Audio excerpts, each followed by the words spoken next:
Este vídeo tem a intenção de responder às declarações do filósofo Alex O'Connor de que aparentemente os evangelhos foram construções míticas. Vejamos o vídeo. Existem pequenas discordâncias sobre os pontos principais nos evangelhos, e eu admito que isso é positivo, pois se fossem construções totalmente fictícias, eles se empenhariam mais em minimizar as contradições. Portanto, admito que as contradições podem ser evidências de que foram escritos por testemunhas independentes.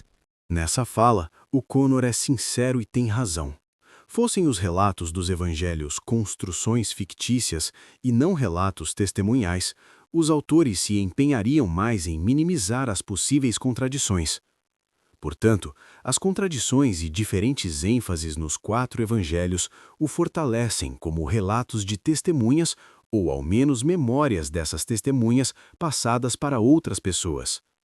Qualquer evento, quando testemunhado por diversas pessoas, quando não é uma fraude completa, terá, obviamente, visões, ênfases e relatos com algum grau de diferença. Nesse sentido, o Sr. O'Connor está certo. O que parece fraqueza nos evangelhos, na realidade mostra que são relatos autênticos.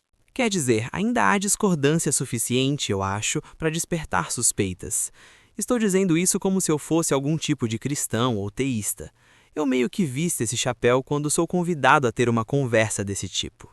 Quer dizer, parece-me suspeito, por exemplo, que o Evangelho de Marcos, que é o evangelho mais antigo, não contenha aparições pós-ressurreição.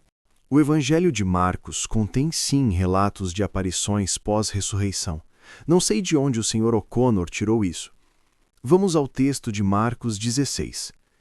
E passado o sábado, Maria Madalena e Maria, mãe de Tiago e Salomé, compraram aromas para irem ungí-lo. E no primeiro dia da semana, foram ao sepulcro de manhã bem cedo, ao nascer do sol. E diziam umas às outras: Quem nos revolverá a pedra da porta do sepulcro? E olhando, viram que já a pedra estava revolvida, e era ela muito grande.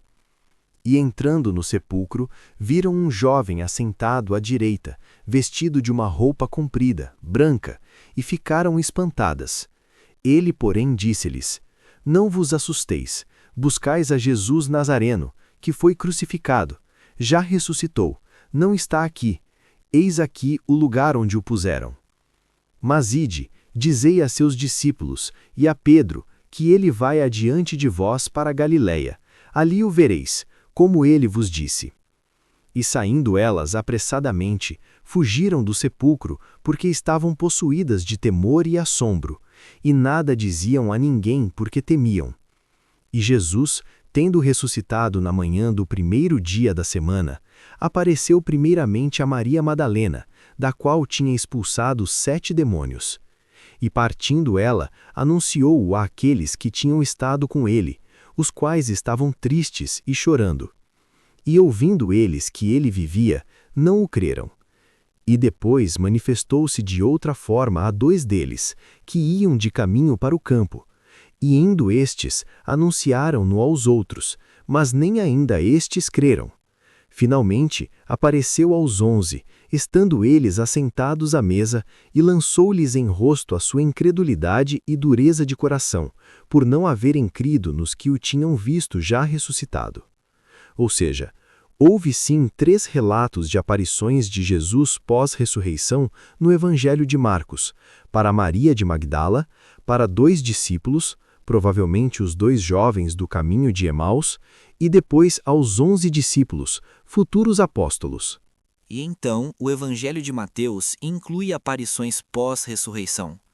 O Evangelho de Lucas inclui ainda mais. É apenas no Evangelho de João, eu diria que a questão de crer sem ver toma importância.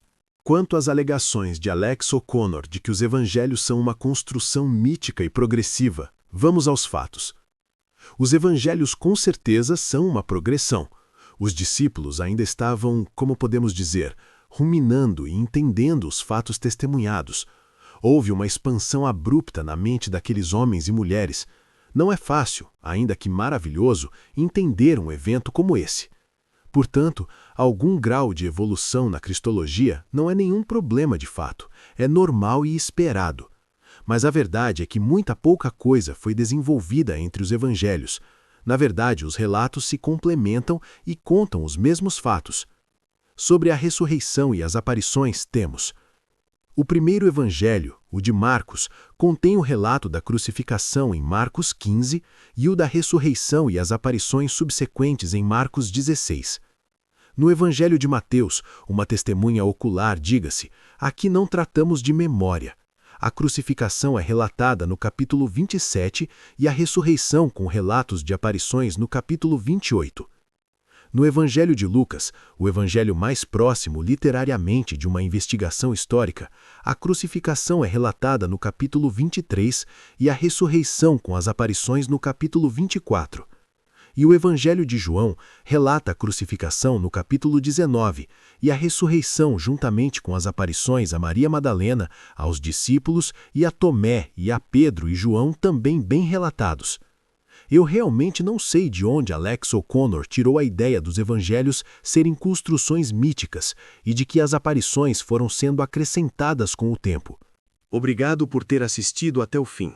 E um abraço.